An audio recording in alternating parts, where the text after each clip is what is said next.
Hi, I'm Sherri Harrah with HomeShowGardenPros, and we are going to talk crepe myrtles. Crepe myrtles are a beloved tree, a staple tree in the Gulf Coast region. And there's so many different beautiful crepe myrtles that bloom so much of the summertime. So I want to give a few tips and tricks on planting and maintaining and actually picking out the perfect crepe myrtle for your space. Now, we hear don't do crepe myrtle in the springtime in Houston.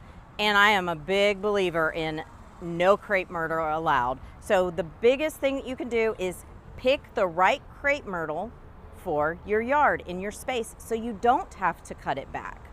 So there's several different varieties.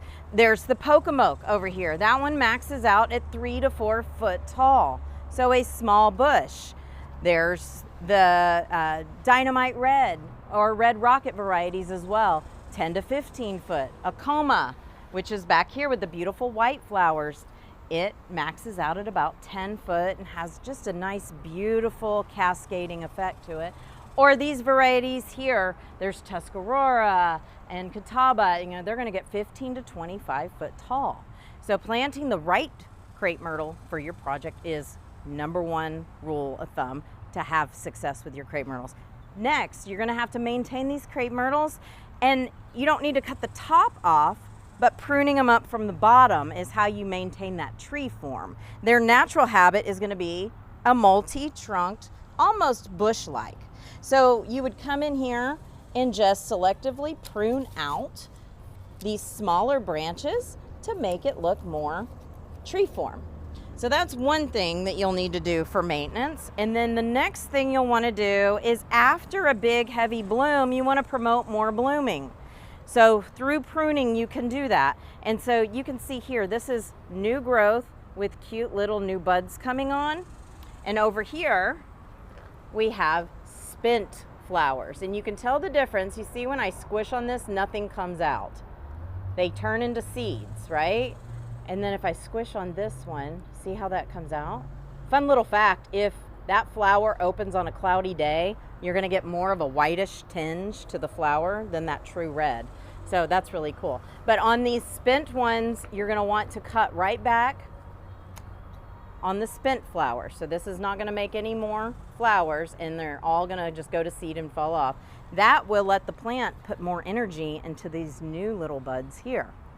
So when we're maintaining our crepe myrtles, it's cutting them up from the bottom to make them look more tree form, and then cutting off spent flowers.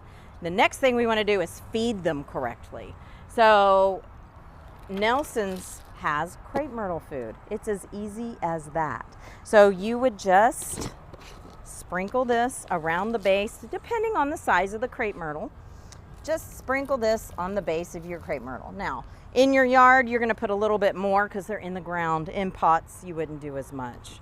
So this throughout the growing season, starting when they start to leaf out in the springtime, another feed in the summer, and then one more in the fall before we go dormant is going to help keep them happy and healthy. Now, let's just say you're wanting to plant a crepe myrtle. We've got to do a few things to prepare the soil. You would dig your hole twice the width. So a container this big, you're just going to go this big and not quite as deep. So when you dig your hole, you're going to want to add a high quality compost, something like this Coast of Maine. This is their Quaddy blend, and it's got sea source elements in it. And you can see it's beautiful, rich. It just feels good and smells good. So you're going to mix this with the soil that you take out of the hole, about 1/3 to 2/3 of the native soil. So 1/3 compost to 2/3 of the native soil, mix it in. Put your soil nice and level in the bottom of the pot, and then come through with the Genesis transplant mix. This is by Nelson's, and what this is loaded with beneficial mycorrhizae that's going to help get the plant off to a great start.